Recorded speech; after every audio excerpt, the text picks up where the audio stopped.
Hello, welcome back, or welcome to Vic's Podfic.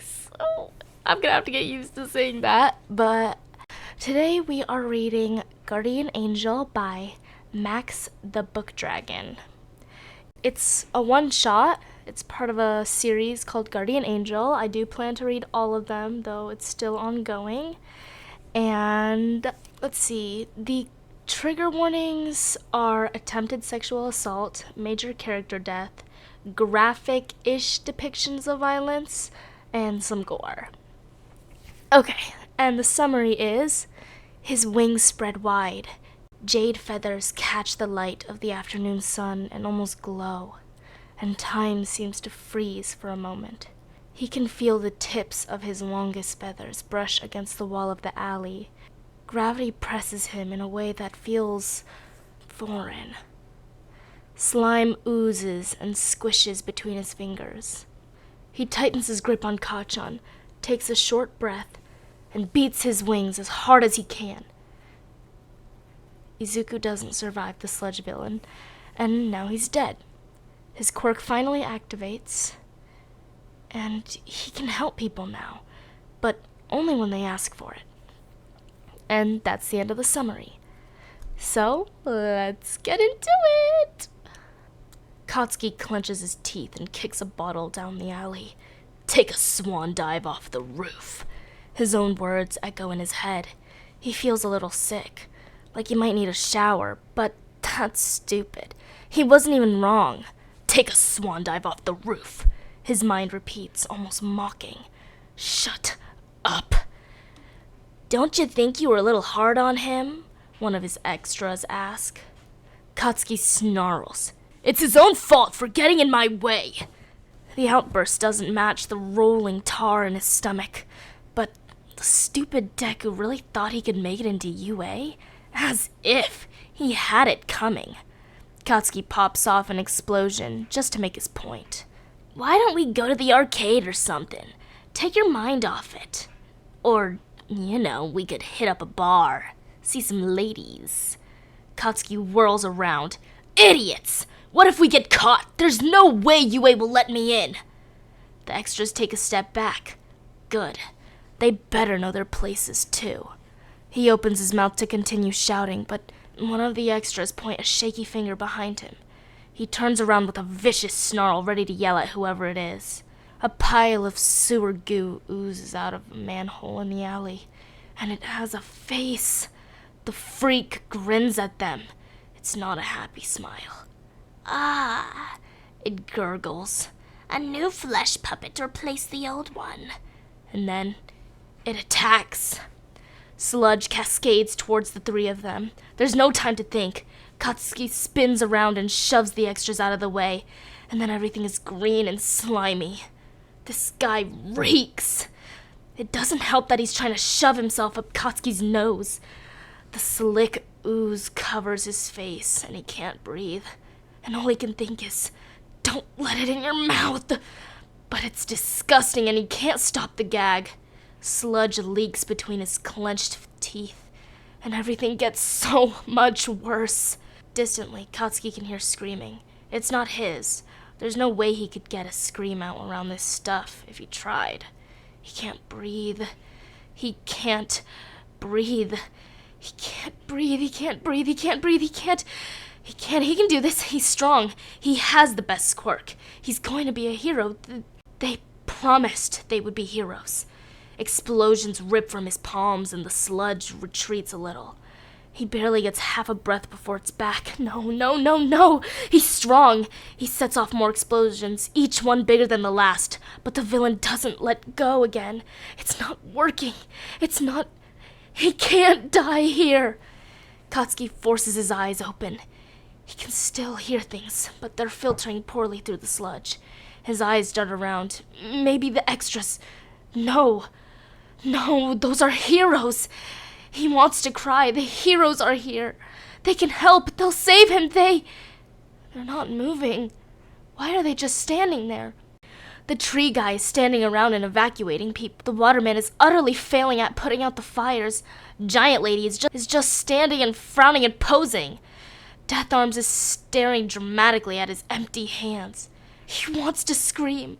Why aren't they helping? He's right there. Why aren't they helping? He's right here. Help me! A brilliant flash of light temporarily blinds him, and a hand clamps around his upper arm. Katsuki blinks away the spots, and maybe he's dead, actually, because this doesn't make any sense at all. Scene change? Izuku's day started depressingly normal. He followed Kachan to school because they lived next door to each other. And there's no other way to get to school, Kachan. He tried to stay under the radar. He got pulled into the spotlight by his teacher. His stuff got exploded. He got burned a little and mocked a lot. Same as every day, really. And then Kachan told him to kill himself. He's never done that before. Izuku stumbles in the direction of home. He's not really paying attention to his surroundings. He doesn't notice that anything's wrong until it's already too late, but he probably couldn't have done anything about it anyways. There's a rattle and a clang, and then something hard hits the back of his head. Izuku's unconscious before he hits the ground. The world comes back to him in splotchy colors first. Izuku blinks, trying to clear his eyes so he can see better, and immediately regrets it. There's a monster in the underpass with him. Izuku jerks back away from the sludge thing, but it doesn't seem to mind. It's preoccupied with... That's him! He's looking at his own body, unconscious or unmoving. His body isn't moving. There's a bloodied manhole cover on the ground next to him, and his body isn't moving. And he's watching from a few feet away as some horrible, slimy thing shoves its way down his body's throat. His hearing comes next, and he doesn't like that very much either.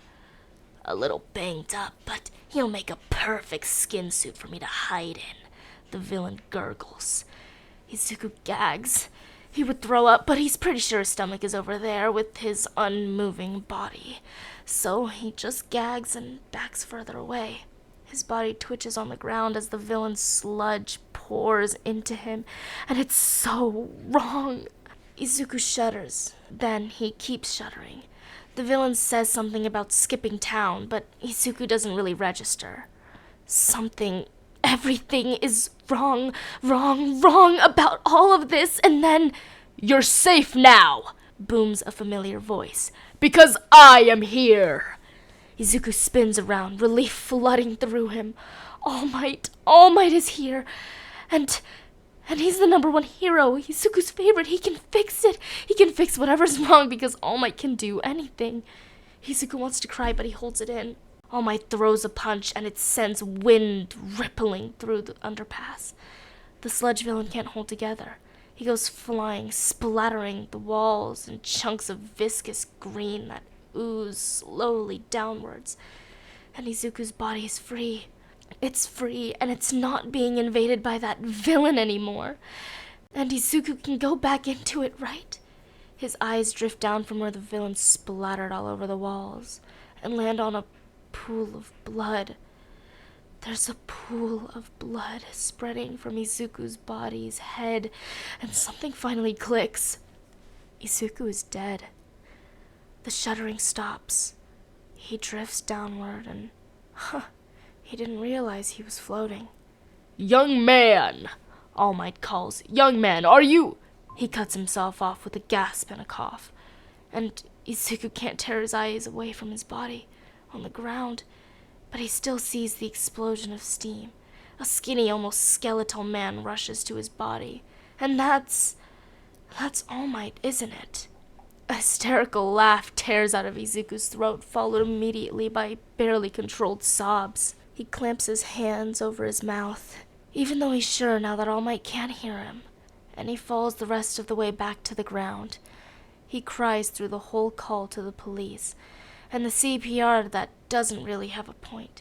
He notes distantly that there's another ghost here, trying to talk to him, but he can't. He just can't. Maybe it's a sound, or maybe it's just a stroke of luck. Either way, Izuku notices when the sludge starts moving again. His head jerks to watch the sludge villain creep across the ground to the open manhole.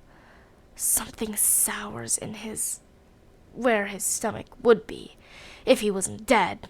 He looks back at Skinny All Might, and sure enough, the man hasn't noticed. He's preoccupied with trying to save Izuku, even though it's not going to work. Right, okay then. Izuku gets to his feet, scrubbing the tears off his face, and turns to the manhole just as the sludge villain slips down into the sewers he came from. If All Might can't be there to save whoever the villain goes after next, Izuku can. He's not sure what he can do, but at least he can be there. He moves to follow, only to stop short when a hand grips his shoulder. It's fuzzy, the sensation of touch, but it's there, sort of. Izuku turns to look at the person. Ghost? The hand is attached to. Kid, the woman says. Kid, are you... Izuku smiles the best he can. I'm okay, ma'am. Really. Her hand drops to her side. He can see tears forming in her kind eyes. He looks away. Vaguely, in the back of his mind, a question echoes, but it doesn't matter anymore, so he doesn't ask. He takes a deep, unnecessary breath. Air does not rush into his lungs, but it feels good to go through the motions anyway. Thank you, he whispers. He doesn't wait for a response, sinking through the asphalt and into the sewers. It takes a minute to find the villain, and he's not sure how long he's followed them. He takes the time to notice things. Izuku can see through his hands. He can't smell the sewers, or he can, but he has to focus to do so. He's still wearing his school uniform, but it's white now. His shoes are gold instead of red. He can hear a rustling behind him. He starts to look over his shoulder, but stops when a familiar voice reaches his ears. Idiots! If we get caught, there's no way UA will let me in! He blinks. Kachan is here, in the sewers? Why? Unfortunately, it's not just Izuku's attention that gets caught. There's my way out, the sludge villain gurgles. A new skin suit to replace the old one. Izuku feels dread pool inside him. He follows the villain's eyes up and sees another. He follows the villain's eyes up and sees yet another manhole cover. Kachan is right above them. Izuku shoots upward, straight through the ground and into a dimly lit alleyway. Kachan stands proud and angry, chewing out his friends for whatever. But it doesn't matter. The manhole cover starts to rise slowly from the ground right behind him. Thick, green sludge oozes across the ground towards his friend and bully and brother. And Izuku screams. Nobody hears him. He watches, helpless, as the villain wraps around Kachan and starts doing to him what he tried to do to Izuku's body. Somehow it's even more wrong watching the villain squirm its way into a living person. He can't watch this. He can't just stand by and watch this. He moves. He claws at the sludge over Kachan's mouth, and his fingers just pass through them. He keeps trying anyway. Kachan struggles for too long. How is he still alive? He hasn't had oxygen for too long. It's too long, and Kachan is going to die just like Izuku, and there's nothing he can do. He's even more useless now than he was before. He hasn't stopped trying. He can't stop. There has to be something. Words filter from around him. Heroes complaining about how useless their quirks are. Bystanders gossiping. One word seems to echo through him. Why aren't they helping? Then there's a flash of light, and gravity abruptly starts working again. Izuku's feet hit the ground, and he would fall backwards from the newfound weight on his back if his hands weren't already stuck in the sludge villain. He freezes for a second, stunned, but then he makes eye contact with Kachan, and he looks so scared. He swallows his fear and confusion, and tries to smile reassuringly. Whatever's happening to him doesn't matter. It just means he can help now. Okay, take stock. Izuku is solid, his hands are stuck in the sludge, but he can feel Kachan's arm. He grabs hold. There's a weight on his back. He glances over his shoulder and sees, okay, so that's new, but he can work with that. This is fine. It'll all be fine. He remembers how All Might knocked this guy out with a punch and a gust of wind. And he settles on a plan. His wings spread wide, jade feathers catching on the light of the afternoon sun and almost glow, and time seems to freeze for a moment. He can feel the tips of his longest feathers brush against the walls of the alley. Gravity presses him in a way that already feels foreign. Slime oozes and squishes between his fingers, and he tightens his grip on Kachan, takes a short breath, and beats his wings as hard as he can. Katsuki squeezes his eyes shut against the wind that rips through the alley, but the image stays burned into the back of his eyelids. Izuku Midoriya, useless, quirkless Deku appearing out of nowhere. Deku standing in front of him, dressed in all white. Deku spreading his wings like some kind of crappy angel. Deku ever so slightly transparent. Wind rushes around him once, twice, 3 times, and finally the sludge rips away from him in chunks. Katsuki lurches forward, pulled by the tight grip around his arm, and sucks in a desperate breath. He hits the ground hard and starts coughing and vomiting. The sludge is somehow even less pleasant coming up than it was going down. Katsuki can hear the nerd muttering, can feel the hand on his arm shaking. It's okay. He's okay, he's alive, and the heroes can get the villain, and Kachan's okay, and it's okay. Everything's... He keeps going. Usually it would be annoying as heck. It is annoying, but mostly Katsuki can only feel relieved, if he's being honest. It feels almost as shaky as that hand. Speaking of, get off me, nerd! Katsuki finally managed to wheeze, shaking off Deku's hand. Sorry! Deku squeaks, pulling his hand away and sniffling. Katsuki takes one more shaky breath and looks up at him, and... That's right. Katsuki blinks. Deku's sort of see-through. It's weird. It's wrong. He watches the other boy scoot away and scrub at his face. Sorry, Kachan, he says again. Are you okay? He lowers his hands, and Katsuki can see he's been crying. He scoffs. Of course I'm okay, nerd. What do you take me for? Deku smiles. Oh, thank goodness. He sags and... Wait, is he getting even more see-through? What the crap happened to you, Deku? Katsuki barks. Deku jumps and then freezes, staring at Katsuki with 2 wide, 2 distant eyes. Is he pale? Katsuki can't tell. It's getting harder and harder to see him. Deku's eyes snap back into focus, and he plasters on the fakest-looking smile Katsuki's ever seen. I'm just glad you're okay. And then he's gone. And something about all of this is horribly, horribly wrong. Katsuki barely pays attention to the heroes, losers that left him to die, or the paramedics. They don't matter. He needs to go home, needs to knock on Auntie Inko's door, needs to check on the nerd. Eventually they let him go. He doesn't make it to Auntie's house before his old hag stops him and drags him home. He's restless through hers and his dad's coddling. He doesn't have time for this. He's about to just give up and storm out when they get a knock on the door. Katsuki rips it open, ready to yell at whoever's there, but his words die in his throat. Auntie Inko stands there on the front step, crying silently. Izuku doesn't go to the wake. He doesn't go home at all. Maybe that makes him a coward, but he doesn't want to see his mother cry. He doesn't want to see the grinning face of All Might plastered all over the walls of his bedroom, promising that he'll be safe. He doesn't want to see Kachan or Auntie Mitsuki or Uncle Masaru.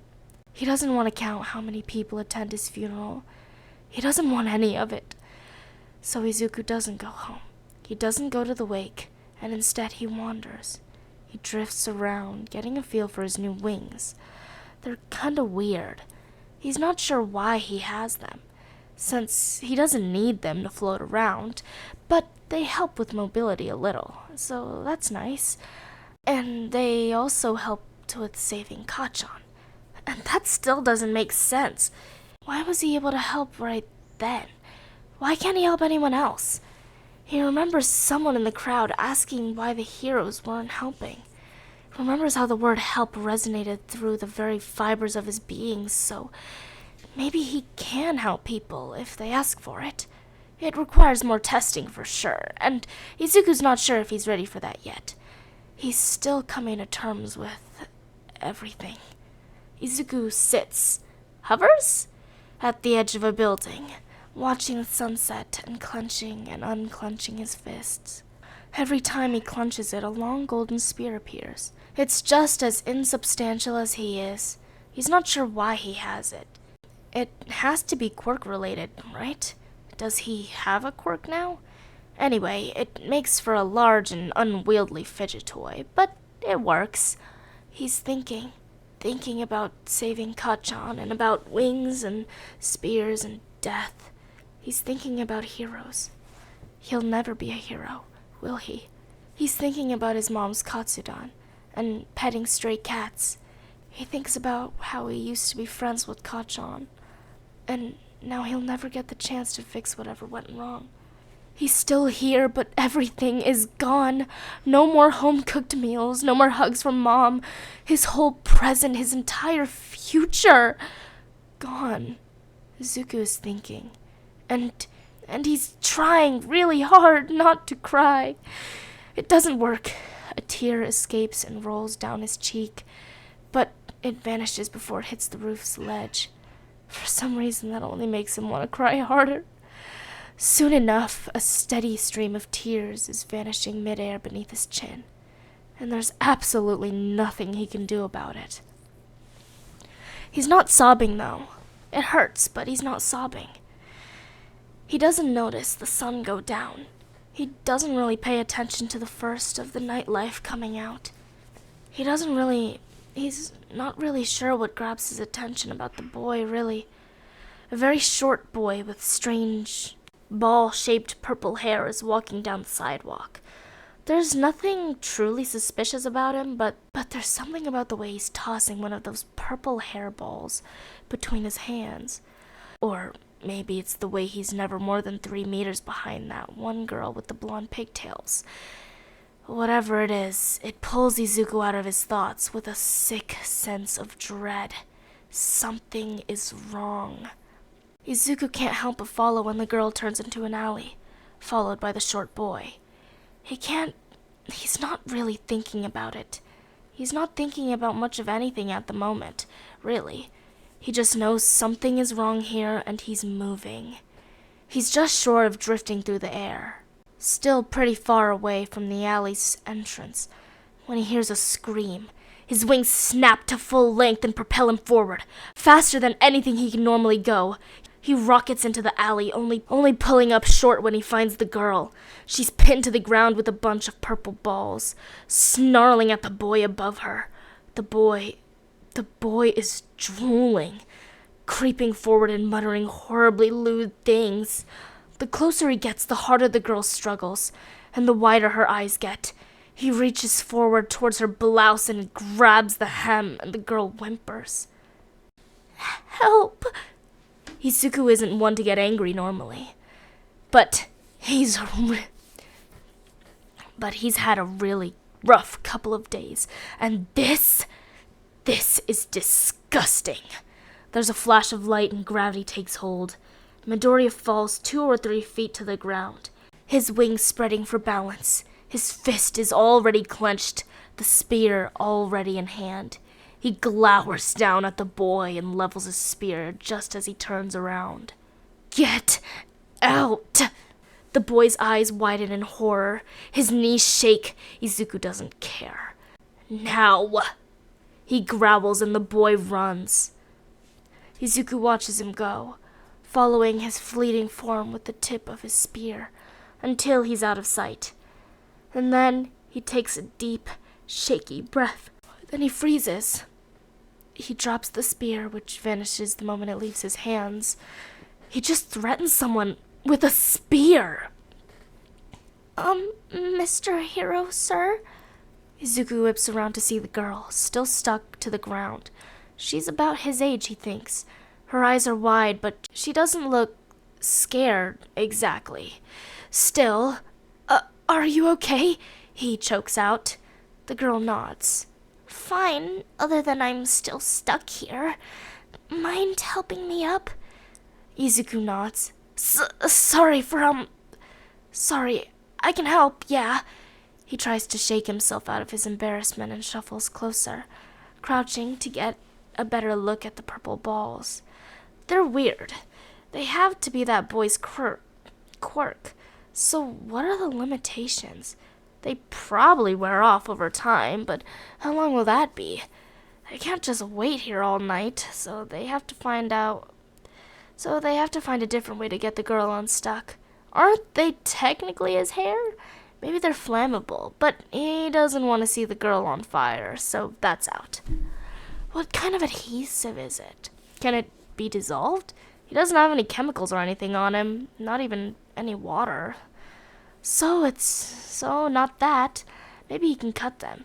And then the part that's stuck to her will come off eventually. He blinks out of his train of thought, glancing over to the girl. She's grinning for some reason. You're kind of cute, Mr. Hero. For a second time, Izuku freezes. Heat rises to his face, and suddenly he can't get words out. What's your hero name? The girl asks. Like he's not literally about to burst into flames. My name's Himiko Toga, but you can call me Himiko. Izuku blinks. He blinks again. He opens and closes his mouth like a fish and finally gets out, not a hero. Oh, then Vigilante. But I can't keep calling you Mr. Vigilante. What do I call you? My name is Izuku Midoriya. Izuku, the girl cheers. Do you have a plan to get me up? Right, the purple ball things. Izuku nods to her. I have to get out my spear again, okay? I promise to be careful. Sure thing, Izuku. The girl, Himiko, is kind of weird, he thinks. But she might be nice under all the weirdness. And she has a really nice smile. The balls, it turns out, deflate when cut or stabbed. So Izuku makes pretty short work of them. Even though Himiko keeps saying weird stuff, he tries especially hard to tune out the comments about blood. It's not her fault that when she says, I bet your blood is really, really pretty, all he can see is his body on the ground, blood spurting from the back of his head. It's not her fault he's dead. The last ball deflates, and Himiko springs up and latches her arms around his neck. Izuku freezes, and still doesn't move when she bounces away again. Well, too bad you're not a hero. You'd be really good at it. Izuku swallows thickly. Yeah, is all he can croak out. Himiko tilts her head to the side and grins so hard her eyes get all squinty. But that's okay. I think vigilantes are cooler anyway. Izuku's whole world seems to shift on its axis. Vigilante. She said that earlier, he thinks, but he didn't really think about it. He can't be a hero now. There's no way. But she asked for help, just like before with the sludge villain. She asked for help, and he could do something. He can help. He jerks his head to thank her, but she's already skipping down the alley. He swallows, feels gravity let him go again. It's now or never. Himiko! He calls.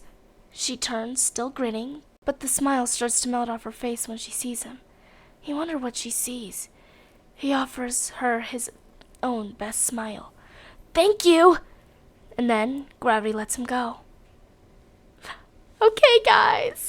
That's the end of this beautiful one-shot. And then... Okay, so... Yes, that's the end of this one-shot. I hope you all enjoyed. And, okay. So, make sure you go check out this fic in the description. I need y'all to leave kudos because this is an amazing piece of work, art, whatever it's called. And I do plan to do the others from this series. I think there's 5 right now. It hasn't been updated since July of this year, but I do hope it gets updated. This was the first part of Guardian Angel. I hope you all enjoyed. Bye bye.